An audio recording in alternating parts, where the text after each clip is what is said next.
Hi, this is Robin Sharma. Welcome to this mastery session. This mastery session is called the Journaling Deconstruction. These days I'm so fascinated and all about deconstructing so many of the core pieces of my thinking, my life, my observations. I really want you to think about this word, deconstruction. If you run a business, ask yourself, how can I deconstruct what has made my business successful? If you are a professional athlete, a lot of professional athletes and pro sports stars are watching these mastery sessions, ask yourself, how can I deconstruct the best performance I've had this year? If you are a teacher, ask yourself, on my best day in front of my class, let me deconstruct what I did, what I ate, what I thought, how I behaved to deliver that result. The more you can deconstruct things, if you go to a conference and you say, wow, that was fantastic, deconstruct why it was so fantastic, because with more clarity, you can do more of it. So I hope I'm making sense, but this idea, I want you to think about deconstructing the things that are working for you and then deconstructing the things that don't work for you. Let's say you gave a presentation at the office to your teammate and it didn't go so well. That's okay. Failure is the price of legendary, but you want to learn from it. Okay, a failure is only a failure if you allow it to become a failure versus a leverage point to your next level of world class. And so if the presentation didn't go well, you want to take the time in deep reflection or meditation or journaling to deconstruct what happened so that you can wrap your brain cells around what you want to do next time. Which really brings me to this mastery session, Journaling Deconstructed. You know from previous mastery sessions, or if you've read any of my books, how much I believe in the tool of journaling. Much of it came from a book I read a while ago called The Artist's Way. It was a very popular book a few years ago, and she talked about morning pages. Julia Cameron is the author, to give credit where it's due. And so I've created this ritual every morning, yes, 5 a.m., or it happens between 5 and 6 a.m., where I am writing. Or on an airplane, pretty much during takeoff, yes, I don't have my tray table up, yes, I have my seatbelt on, but I've got my journal and I start writing. And this is a little tactic for those of you who fly a lot, but you want to, as soon as the plane takes off, pull out the book or pull out the journal or pull out your plans and start looking at them. And it sounds very obvious, but that gets your brain focused on the work or the creativity or the valuable productivity versus turning on the TV or the film or et cetera, and losing 4 or 5 hours of flight time, because I believe airplane time is showtime. I can't tell you, and I know I'm digressing a little bit here, but I can't tell you the value out of all the travels. I've flown millions of miles over the past decades, and I've used almost every single airplane flight to think, to plan, to read, to learn, to journal, to study.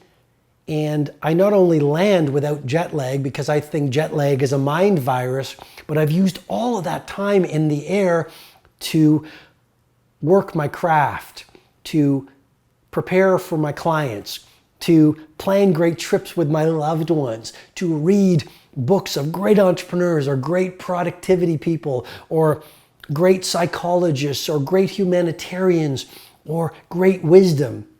And so if you fly a lot, you want to make sure you use as much of that plane time as possible versus, playing solitaire over a 6-hour flight because you just got into that trap. So anyway, journaling.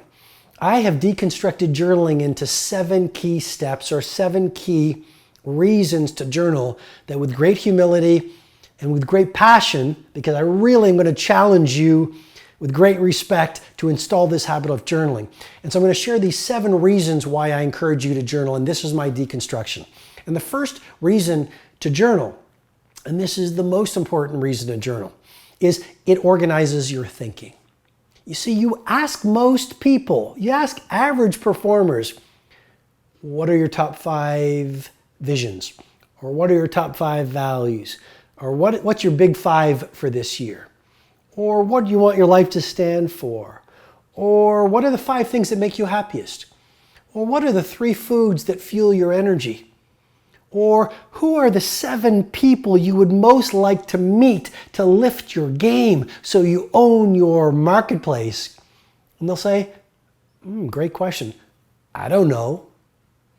And the point is simply this. Vague thinking leads to vague production. I'm going to say that again because it's so important. Vague thinking leads to vague production. And so clarity breeds mastery. So the first reason to journal, like write about your day, write about your ambitions, write about what you just learned from that wonderful conversation. I had a mastermind conversation with a friend a few days ago. And after that, I sat down for probably 3 hours with my black journal, and I wrote, I think it was 23 learning points that I received from that mastermind. And so that organizes my thinking, and it breeds incredible levels of clarity. And with better clarity, you can make better decisions in your business life and in your personal life. And with better decisions, you're going to see these better choices. So the first reason I encourage you to journal is it'll organize your thinking. The second reason I encourage you to journal, it fosters hope. You might be going through a really painful time. You might have lost a loved one. You might have lost a job. You might have faced one of life's inevitable disappointments, which actually, adversity is an opportunity for mastery to the A player. But anyway, maybe you're suffering right now. And so when you're writing a journal about what you want to happen, I call it a pre-performance template. Just write it out. Here's what I want to happen in my love life. Here's what I want to happen in my health. I missed the job opportunity or the job promotion. Here's what I want to happen. The very nature starts to train your brain on something bigger and better and higher and more beautiful. And then by doing that, you actually galvanize your confidence and you become filled and inspired with hope.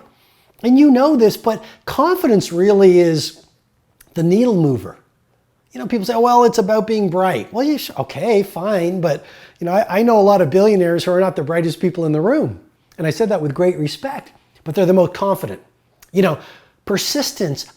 Give me persistence over intelligence every single time.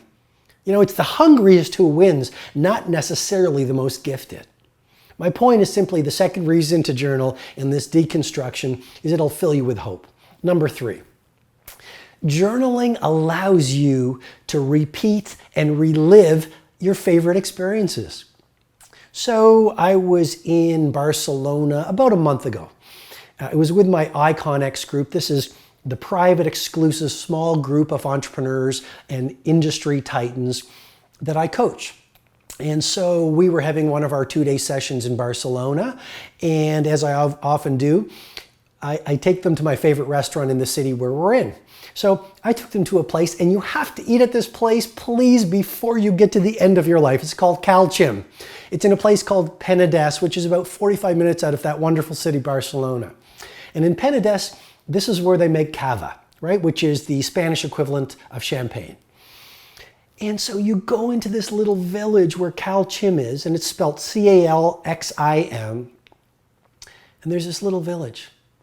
And as we drove up, me and my icons, the sun was setting, and there was a gentle breeze going through the trees of this little village. And the owner was standing outside, and his 2 children were playing. And he invited us, he gave me a huge hug as these Catalonians will. And we went downstairs into the bodega, and we had an epic meal. And the food was magical. And the experience with my ICONX members was unforgettable. And the next morning I woke up in Barcelona and I wrote about it in my journal.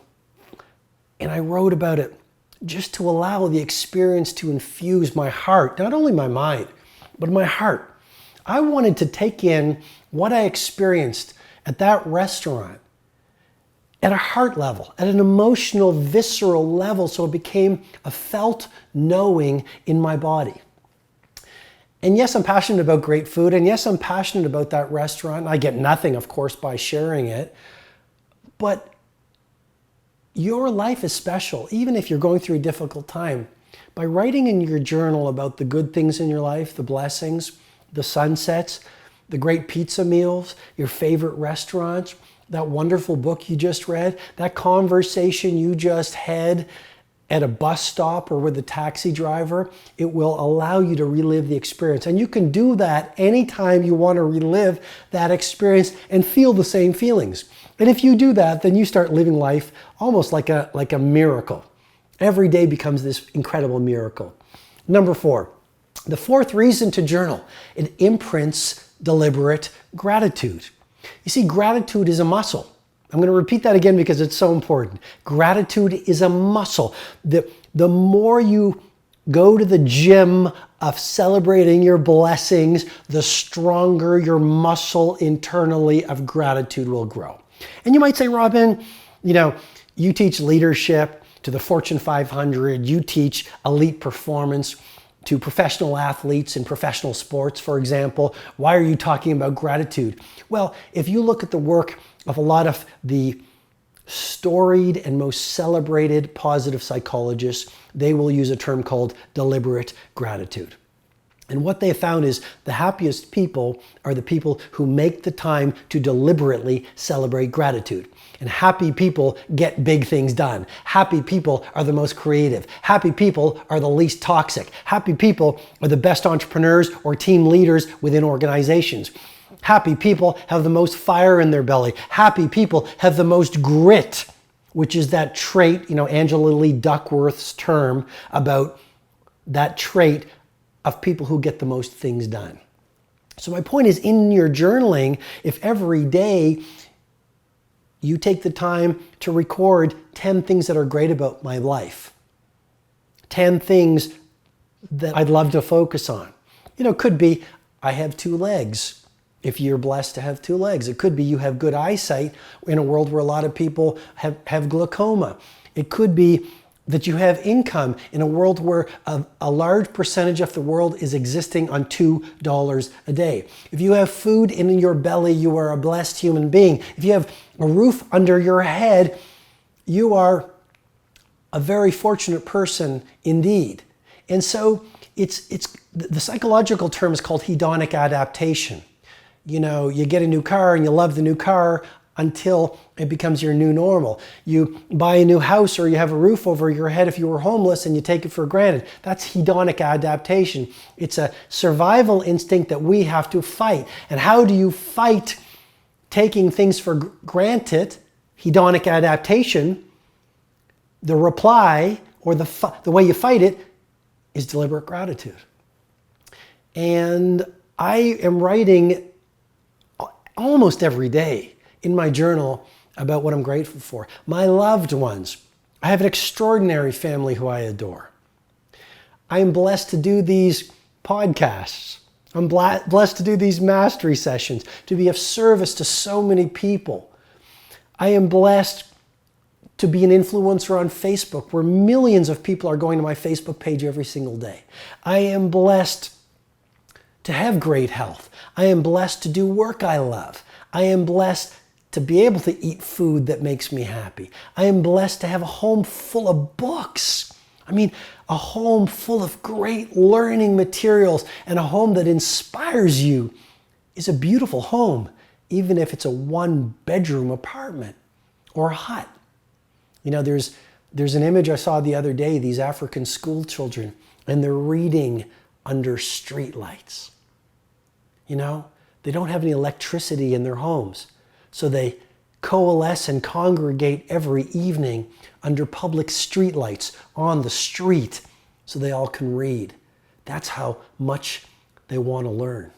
And that moves me, even sharing it with you here today. And you are probably in a place where you have electricity in your home and you can read every night. Do you take the time to celebrate it? Journaling is a great way to dial in and acutely focus on those blessings. And just imagine if you took those things and really viscerally appreciated them, they would be so meaningful to you and you would feel so different. even if you're going through a disappointing time in your life. The fifth reason in this journaling deconstruction is to process through and release low energy emotions. So if you're going through one of life's inevitable hard times, I mean, life is a series of seasons, okay? And you're gonna have times at the top of the mountain, you're gonna have times in the valley. I've gone through times you could not imagine. I've gone through times where I have been attacked, where people have tried to take me down, where someone very close to me called it a horror story, like a Hollywood horror story. And I have pivoted during those times and used them as much as I humanly could do so to open my heart, to teach me forgiveness, to teach me faith, to teach me love, to understand that my enemies, and I don't have any enemies, but those people who tried to hurt me and destroy me were also helping me become a deeper, stronger, faster human being who was even more of service to you. And it makes me think of that wonderful Mexican proverb. They tried to bury me. They didn't understand we were seeds.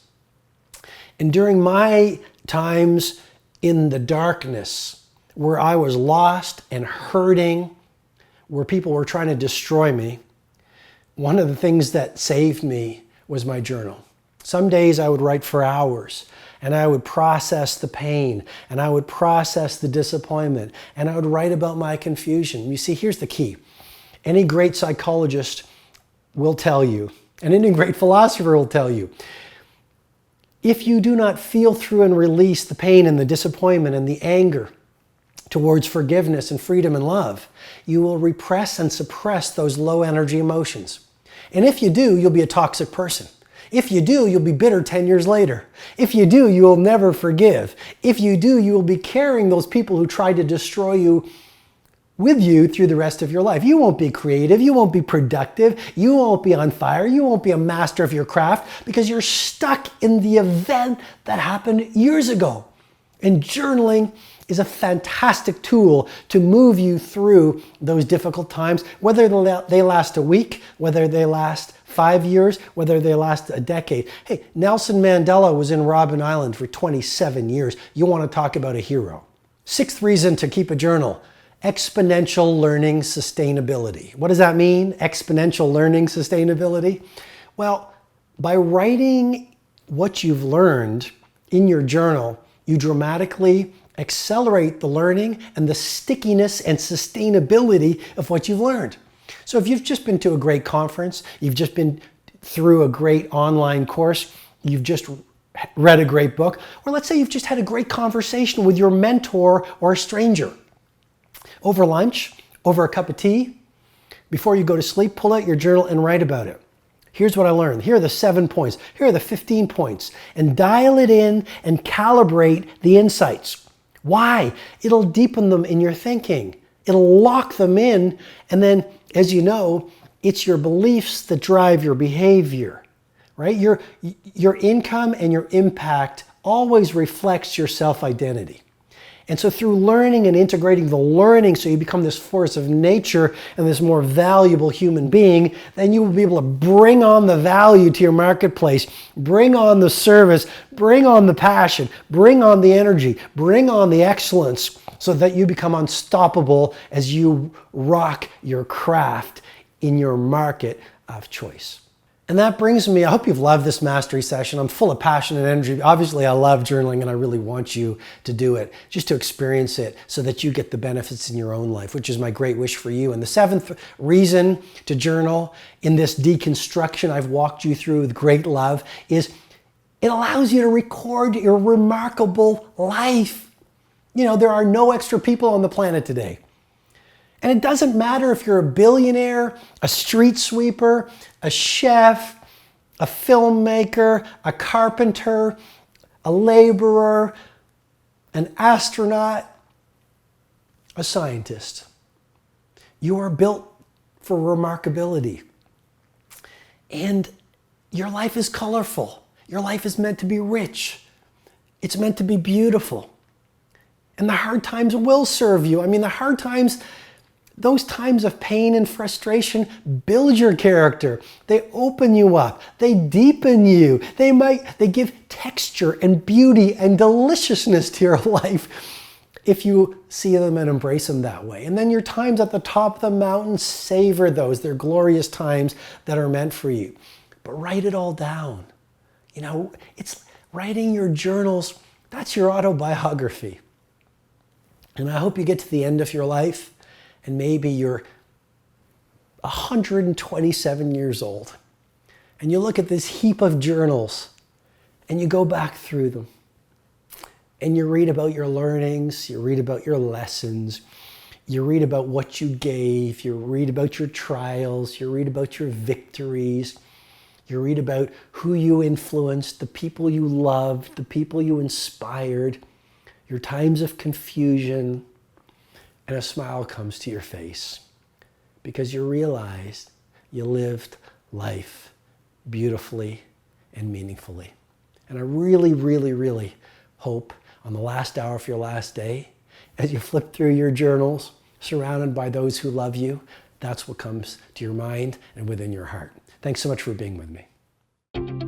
Hi, this is Robin Sharma. I hope you received great value from this mastery session. If you'd like to receive potent training videos, blog posts, learning tools, and information on my 2 live events, Personal Mastery Academy and my flagship 4-day experience, the Titan Summit, go ahead and visit robinsharma.com.